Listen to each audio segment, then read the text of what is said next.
Hello, yes, good afternoon, viewers. Actually, I just finished the video, and our previous video, I got a comment from one of our viewers to actually speak on caution deposit, refundable caution deposit, as we call it.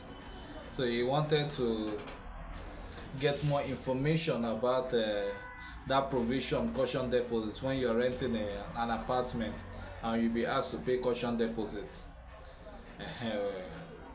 To you, we know definitely.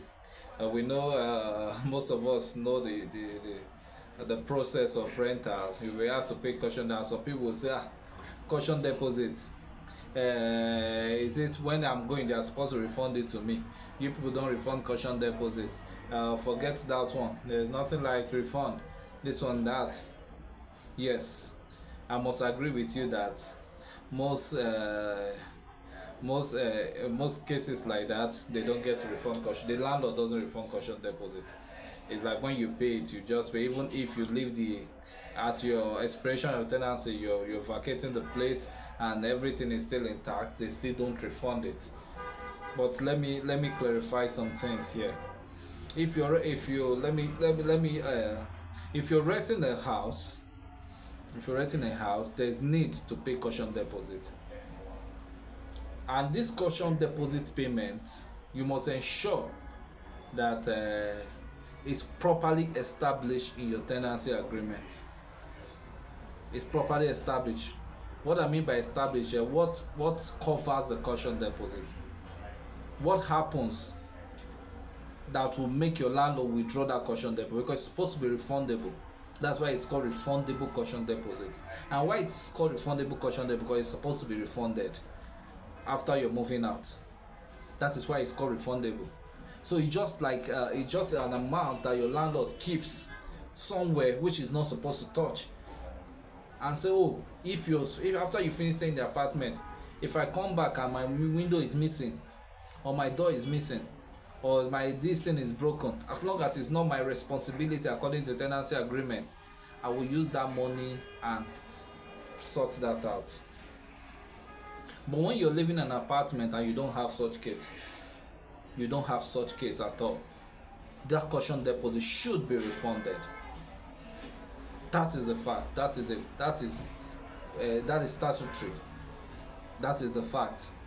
But one thing we don't, I would like to enlighten us more about caution deposit is that caution deposit does not just cover damages to the property while the tenant is still in occupation. Caution deposit doesn't just cover, because some of us think caution deposit just covers when something is bad, when you damage something, and some of them will call you after they are leaving and the door is broken. They will tell you that I gave caution deposit, use the caution deposit and fix it. No, caution deposit doesn't just cover it.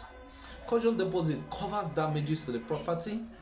Caution deposit covers if you are owing rent in arrears, you stayed beyond your tenancy period. Caution deposit covers if you are owing electricity bill. Caution deposit covers if you are owing waste bill, estate security, or whatsoever bill that you are supposed to pay while in occupation, but you are owing them before you left. So caution is not just only on repairs. Yes, it's not only on damages. And the provision of caution deposit, which is why I said from the beginning that caution deposit should be included in your tenancy agreement and should cover everything it contains. It should cover everything it contains. That's why I said so. So caution deposit does not just, as I said, it doesn't just cover the damages. It covers all these factors I mentioned. So if you're staying in a house at the point that you're moving out and you are owing a waste bill, or you're owing lawma, you're owing electricity bill, and you're requesting for your caution deposit, definitely the landlord will use that to clear that point. Or you're supposed to move in by June and you move in by August. Those two extra prorated rent is supposed in that those two extra rent you have stayed is supposed to be paid for. It is not free. So the caution deposit covers that provision. So that is one thing in caution deposit. And one thing about caution deposit is that if it's established clearly in your tenancy agreement, there's a receipt issued for it, which you as a tenant should request for. You should request for a receipt of the caution, and you request that it should be established in the tenancy agreement that if you did not damage anything, you should get your refund. And if you're moving out of that apartment and you didn't damage anything, you request for your refund, and that money has to be refunded back to you. If it's not refunded back, you can then choose to take the case further because it is your money. But as long as you can prove when you're moving out, the landlord carries out a vacational inspection and notice that they were in your presence and notice that nothing got spoiled in the property, because an inspection has to be carried out to establish that fact. Because when you're moving out into the property, an inspection should be carried out to know the state of property at the point you're moving in. This is a settlement inspection. Then when you're moving out, there should be a vacational inspection. So when the vacational inspection is carried out and they didn't establish the fact that anything got spoiled, you should request for your caution deposit.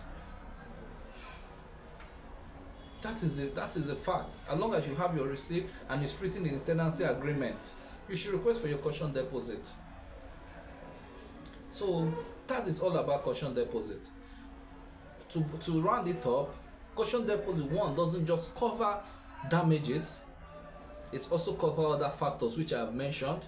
And secondly, if you're moving out and a vacational inspection is carried out and you realize you did not damage anything, you have every right to request for the caution deposit from the landlord.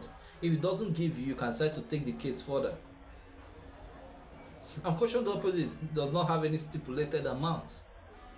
It just based as agreed. It doesn't have stipulated amount. It's based on the discretion of the owner of the property. So that is the case about caution deposit. But finally, one thing we should know about caution deposit is this: if you stay in a house, let's say for instance you pay a caution deposit of 100,000, and when you're moving out, after a vacational inspection, they realize that you spoiled a lot of things. The landlord realized there are a lot of damages. He brought his artisans and they estimated that damages to be 200,000. The provision of the law states that you have to pay that extra money above that your caution deposit. You have to pay that extra money, that extra 100 above your caution deposit. So if that thing is demanded from you, the landlord have the right to demand that. But in a case where you are moving out and when they saw some minor repairs and you pay the caution deposit of 100,000 and you they saw some minor repairs, and when the artisan, landlord brought his artisan to estimate the cost of that repair, and it cost 100,000 and you pay the caution of 200, as long as you are okay with what the artisan has come off and you confirm it that it's right, you have the right to request for the balance of your caution, less than 100,000 from the landlord. So that is how caution works. So the fact is that if you are paying as a prospect to your tenant looking for a house, request that your provision of your caution deposit should be included in the tenancy agreement and get a receipt for your caution deposit payment. It is your money. It's not an agency fee. We does not have receipt. It is your money. It's your money being kept. So you should go for it, and then the provision be included, and everything it entails should be included in the tenancy agreement. I believe this has answered our viewers' question. So please, let's subscribe to the channel. Let's continue to like the page, our Facebook, YouTube, and other channel, even on TikTok. Please, we need your likes and comments, and if you have any questions or you want me to discuss on, I will do that. So just subscribe and keep us going. Thank you so much.